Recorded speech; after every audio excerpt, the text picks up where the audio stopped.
So now ब्रैडकॉम group अब देखें यहाँ पर 26 रुपये 50 पैसे पर क्लोजिंग है और यहाँ पर आज हमें अपर सर्किट देखने को दो बार मिला। आज डे 2 है और ये इसीलिए क्योंकि 200 डेमा के ऊपर हमें निकलना था और काफ़ी लंबे समय से हम ये निकल भी नहीं पा रहे थे, लेकिन आज डे 2 है और 200 डेमा के ऊपर क्लोजिंग हमें मिल चुकी है। लेकिन थोड़ा सा ध्यान से देखेंगे तो आपको 26 रुपये 50 पैसे पे नहीं बल्कि 26 रुपये 45 पैसे पर क्लोजिंग मिली है, यानी कि अपर सर्किट से 0.05 पैसे यहाँ पर थोड़ा सा नीचे क्लोजिंग मिल गई है। लेकिन एटलीस्ट यहाँ पर जैसे तैसे 200 डेमा के ऊपर क्लोजिंग मिल गई है और यहाँ पर ये प्रेशर वाला जोन है, हाईली प्रेशर वाला जोन था जो कि आज संभाला गया है इस स्टॉक की तरफ से, क्योंकि आपके पास है 50 डेमा, आप हैं ऊपर 200 डेमा के और सेकेंड डे था, कंफर्मेशन चाहिए होता है उसके लिए। तो अभी आपको कंप्लीटली यहाँ पर 200 डेमा के ऊपर सक्सेसफुली यहाँ पर एक क्लोजिंग मिल गई है सेकेंड डे। आज वॉल्यूम बहुत बड़ा, काफ़ी दिनों बाद हमें देखने को मिला 4,22,00,000। अब खरीद बेच तो अच्छी खासी हुई होगी, ये तो डेफिनेटली ये कोई मजाक की बात ही नहीं है, ये तो हम सभी जानते हैं, सिंपल है। अब यहाँ पर सबसे इम्पोर्टेंट है, बच गया है 50 डेमा ये। और आप देखिए आज की जो कैंडल है वो आपको रेड दिख रही होगी, वो इसीलिए क्योंकि ओपनिंग प्राइस जो है ना वो आपका 26 रुपये 50 पैसे था, हम उससे 5 पैसे नीचे क्लोज हुए तो वो रेड में आ गया, उसी वजह से रेड की वजह से दिख रही है।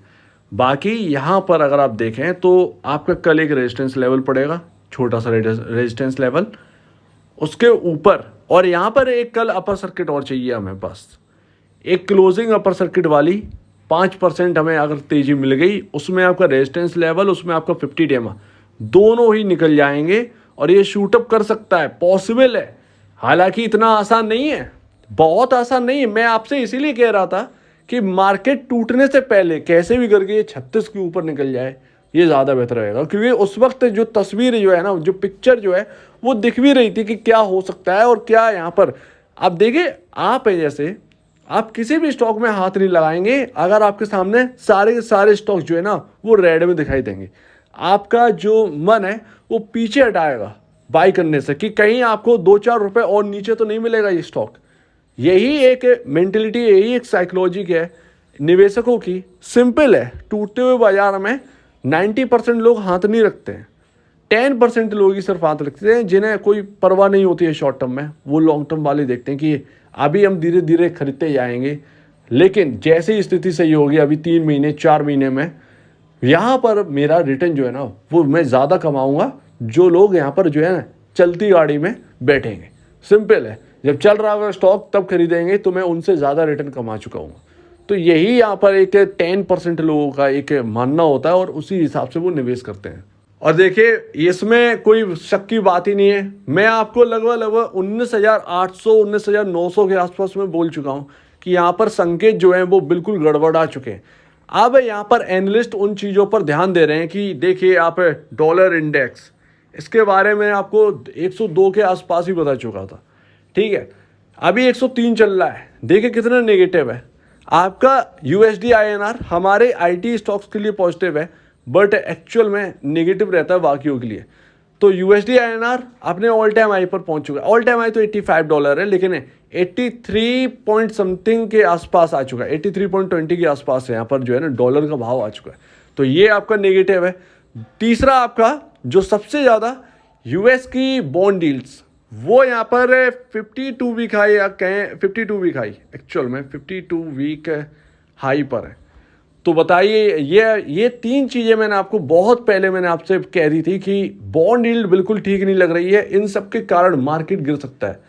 क्या होता हुआ दिख रहा है, वही टेंशन अब राइज हो गई हैं, बॉन्ड यील्ड्स बढ़ रही हैं। कहीं आपका वॉरेन बफेट जो है वो शॉर्ट करके बैठे हैं, कहीं आपका यहाँ पर जो है बाकी जो यहाँ पर एक बड़े निवेशक हैं वो भी शॉर्ट करके बैठे हैं। तो ये सब चल रहा है मार्केट के अंदर। ऐसे में स्टॉक्स की अगर हम बात करें तो निफ्टी IT बहुत महंगा हो चुका है। जी हाँ, फिर भी मैं ये कहूँगा कि ब्रैडकॉम ग्रुप के अंदर ज़्यादा टेंशन लेने वाली बात नहीं है, क्योंकि आपका ऑलरेडी सस्ते हो आप। 3.78 का P रेशो चाहिए जो है आपके सामने दिख रहा है।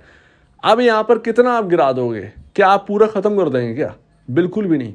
तो बाकियों के अंदर गिरावट आ सकती है, वो एक अलग बात है, ब्रैडकॉम ग्रुप इन सब चीज़ों से ज़्यादातर बचा हुआ है, हालांकि इसके ऊपर प्रेशर जो है ना वो बहुत पड़ सकता है। निफ्टी आईटी में मैं आपसे सीधे कहता हूँ, आप मिड कैप आईटी को यहाँ पर देखिए, एनालाइज करिए, उन सबके पी रेशियो अपने इंडस्ट्री पी से डबल के ऊपर वर्क कर रहा है। कल मैंने आपको कोफोर्ज दिखा दिया, ऐसे बहुत सारे स्टॉक्स हैं कोफोर्ज की तरह जिनके पी रेशियो डबल पर वर्क कर रहे हैं। सोचिए 41 का पी रेशियो अगर इसका भी हो जाता तो 41 के पी रेशियो पर ये भाव आपका कहां पर होता, मल्टीप्लाई कर दीजिए, 280, 290, 300, 400, 300 रुपए के आसपास ये स्टॉक होता। यस, ब्रैडकॉम ग्रुप 300, 350 के भाव के आसपास होता। यही रियलिटी है। तो फिर वो आपको देखना पड़ेगा। आप ऑलरेडी यहाँ पर जो है ना सस्ते स्टॉक में, लेकिन सस्ते स्टॉक का मतलब ये नहीं है कि लगातार हम दूसरों के कंपैरिजन भागते जाएंगे, ये नहीं होता है, ये नहीं होता है। सस्ता स्टॉक आपको एक तरीके से आपके पैसे बचाने में मदद कर सकता है, वो अलग दिक्कत है। अब आप ये मत उठा के बैठिएगा कि एफए की वजह से हमने देखे ये देखे क्या हो गया, वो एक एक्सीडेंट था स्टॉक के अंदर। फॉरेंसिक ऑडिट का आना ये कोई छोटी मामूली बात नहीं है, सभी स्टॉक के अंदर थोड़ी आई है, सिर्फ आप ही के अंदर आई तो आप ही के अंदर सबसे ज़्यादा गिरावट आएगी।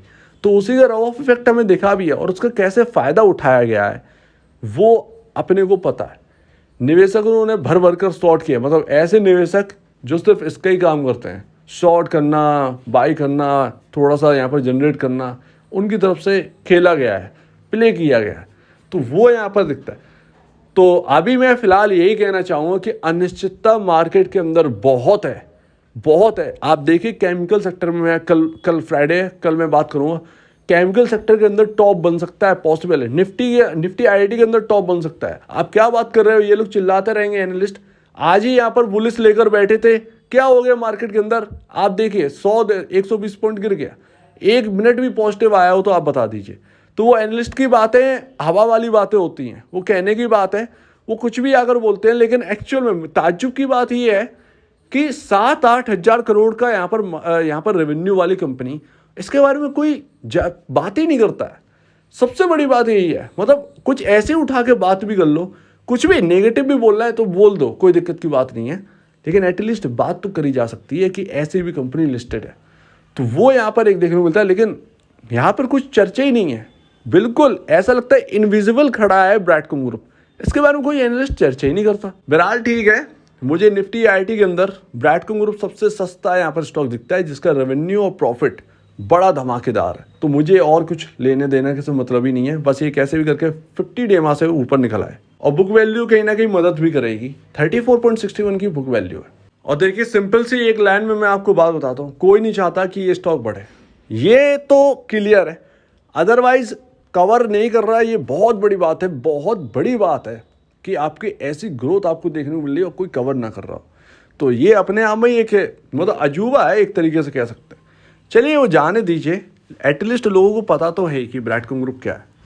यहाँ पर क्या हुआ है, हम फंसे हैं बिल्कुल 50 डेमा और 200 डेमा के ऊपर। यहाँ पर कल हमें क्लोज चाहिए इसके ऊपर 27 रुपये 10 पैसे का प्राइस है आपका 50 डेमा, राइट। इसके ऊपर हमें क्लोजिंग चाहिए। कल अगर यहाँ पर अपर सर्किल लगा तो यहाँ पर 27 रुपये 60 पैसे 70 पैसे के आसपास की क्लोजिंग हमें देखने को मिलेगी, ये पूरा अनुमान है। और ऐसा ही देखने को मिल जाए, यही बहुत बेहतरीन बात है। मतलब आप देखिए आज सारे के सारे शेयर्स एब्जॉर्ब हो गए, बट कल अगर यहाँ पर आपको क्लोजिंग मिल गई 50 डेमा के ऊपर, ये मतलब स्ट्रक्चर को तोड़ने वाली बात है, और ये उसके ऊपर निकल आए, ये बहुत बड़ी बात होगी। मतलब आप समझ सकते हैं इस बात को, और हम तो रेगुलरली बात कर रहे हैं, और ये ऑलरेडी स्ट्रक्चर तोड़ दिया, और ये आपका प्राइस है 32 रुपये 60 पैसे। तब से लेकर अब तक ये स्ट्रक्चर बन रहा है, ठीक है। उसको हमने अभी ब्रेक किया है और उसके ऊपर निकले हैं। तो कल हमारे सामने 27 रुपये 10 पैसे की रेजिस्टेंस लेवल, और वहीं आपका प्लेस्ड है 50 डेमा। तो हमारा कल उससे सामना होने वाला है, तो कल देखते हैं। इसीलिए मैं कह रहा हूँ, तो अभी एकदम खुश मत होइए बिल्कुल भी, और निराश मत होइए। आप अच्छी कंपनी में हैं, लेकिन उसका मतलब ये नहीं है कि आपको तुरंत ही एक डिसेंट रिटर्न आपके झोली में डाल दिया जाए। ये अब इस टाइम बहुत मुश्किल है, ये किसी भी स्टॉक में इस टाइम बहुत मुश्किल है। आप कहने की बात है, ये समय अब ये नॉर्मल हो चुका है।